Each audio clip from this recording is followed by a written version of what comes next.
Saya sambil tersenyum-senyum membayangkan bahwa wali santri baru di Gontor saat ini sedang memikirkan putra-putrinya yang dilepas di Gontor. Ada yang tidak bisa tidur, susah makan, atau mungkin juga ada yang setiap hari membawa handphone untuk sewaktu-waktu menerima aduan sang putra-putri mengenai pengalaman pertama mereka di Gontor.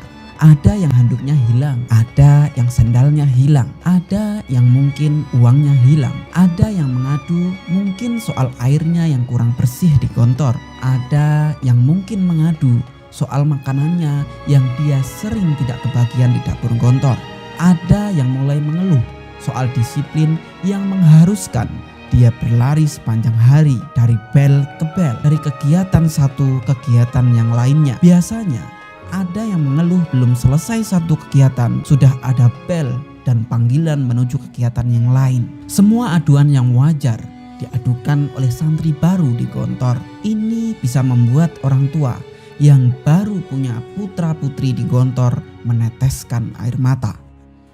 Bapak Ibu wali santri, semua aduan tersebut di atas meskipun tidak diperkenankan di Gontor masih saja terjadi setiap tahun. Sandal hilang, handuk hilang, sarung hilang, uang hilang, dan sebagainya. Apa sebabnya? Karena kita tidak pernah tahu background semua santri baru di Gontor seperti apa sebelumnya. Bisa jadi sekarang baik dan taat, tapi sebelumnya di sekolah yang dulu barangkali dia termasuk anak nakal. Atau bisa jadi seorang pemakai narkoba meskipun dalam taraf coba-coba. Atau bisa jadi dulu selalu melawan gurunya di sekolah. Kita tidak pernah tahu sekolahnya seperti apa. Kita juga belum kenal kesehatannya seperti apa. Ada yang punya asma, ada yang punya sakit paru-paru, ada yang punya sakit kepala akut yang tiba-tiba datang jika dia stres. Maka jangan terlalu percaya dengan Gontor. Artinya jangan terlalu tidak mempedulikan anak ketika di Gontor. Menganggap Gontor seperti tukang sulap yang mampu merubah anak yang nakal menjadi alim dan soleh, merubah anak yang dablek menjadi penurut dan alim. Sama sekali Gontor bukan seperti itu. Meskipun memang ada para santri yang dulunya nakal, bandel, brutal, ketika keluar dari Gontor menjadi alim, soleh, sopan, dan santun. Tapi itu semua butuh proses yang panjang, butuh doa dari orang tua, perlu lingkungan yang mendukung ketika anak-anak kita pulang ke rumah ketika liburan. Jadi jangan terlalu percaya bahwa Gontor bisa merubah ini semua. Bantu putra-putri bapak dan ibu dengan doa. Doa orang tua kepada anak itu menembus ars, tidak terbendung dan pasti dikabul oleh Allah.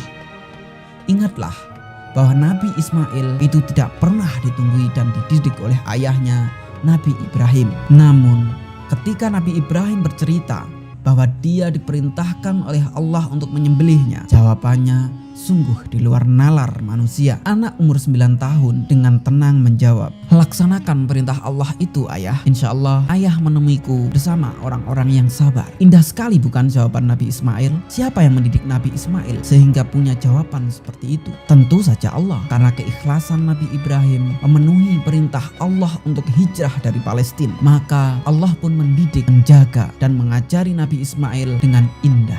Jika kita serius meniatkan putra-putri kita untuk hijrah menuntut ilmu, ikhlas dengan menitipkannya kepada Allah, kita mohon kepada Allah setiap hari untuk menjaga putra-putri kita, maka insya Allah Allah akan menjawab semua permohonan kita dengan indah sekali. Kelak suatu waktu yang akan datang, kita akan dibuat terbelah oleh pendidikan Allah, sesuatu yang kita minta selama ini.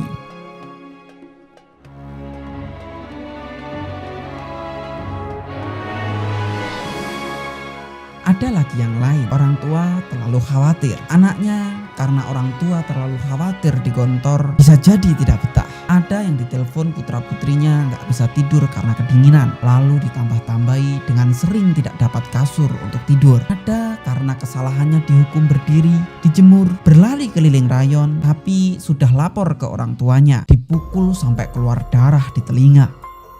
Ada yang sekali kehilangan sandal, tapi ditelepon orang tuanya, dia kehilangan terus setiap harinya. Ya buku, ya handuk, ya uang, ya banyak lagi yang lain. Ada yang sakit, hanya pusing karena adaptasi, tapi ditelepon dia bilang sakit parah. Sampai sampai masuk PKSM. Pusingnya sering, tidak kuat dengan banyaknya aktivitas Gontor dan sebagainya. Bayangkan orang tua mana yang sanggup mendengar keluhan lebay seperti itu setiap hari. Maka jangan setengah-setengah percaya dengan Gontor. Percayalah, anak kita akan dijaga di Gontor. Percayalah bahwa Gontor memikirkan makannya para santri setiap hari. Gontor serius memikirkan jumlah kamar mandi yang mencukupi. Gontor serius memperhatikan bagaimana kalau santri sakit sehingga dibangun PKSM. Kalau ada yang sakit, tindakan yang Gontor berikan juga sudah tepat. Dari mulai dirawat di asrama atau di bagian kesehatan atau di PKSM sampai dirujuk ke rumah sakit sekalipun, Gontor sudah siapkan. Insya Allah infrastruktur Gontor sudah siagakan. Percayalah, para santri itu akan serius dijaga, diperhatikan, dikondisikan. Jika ditelepon anaknya lalu anaknya mengeluh tentang sesuatu di Gontor, tenanglah, jangan ambil tindakan apapun. Coba hubungin ustadz atau ustadzah yang ada di Gontor, atau teleponlah pengasuhan santri, tanyakan keluhan putra-putri ibu. Siapa tahu keluhan itu hanya dibuat-buat oleh mereka. Jadi jangan terlalu percaya kepada Gontor, tapi jangan pula setengah-setengah dalam percaya ke Gontor. Berdoalah, perhatikanlah, tapi juga percayalah bahwa Gontor sedang menjaga dan mendidik. Bisa jadi pendidikan Gontor terasa keras kepada santri-santrinya, tapi Gontor tahu kelak kehidupan yang harus mereka jalani jauh lebih keras dari pendidikan ini. Mohonlah kepada Allah agar putra-putri ibu dimudahkan menerima pelajaran, sabar dalam menerima pendidikan, sabar dalam sosialisasi dengan teman-teman, pandai memilih teman dalam pergaulan, tidak terseret kepada teman-temannya yang mengeluh tidak kerasan, dan semoga bisa sampai di penghujung pendidikan dengan husnul khotimah. Amin.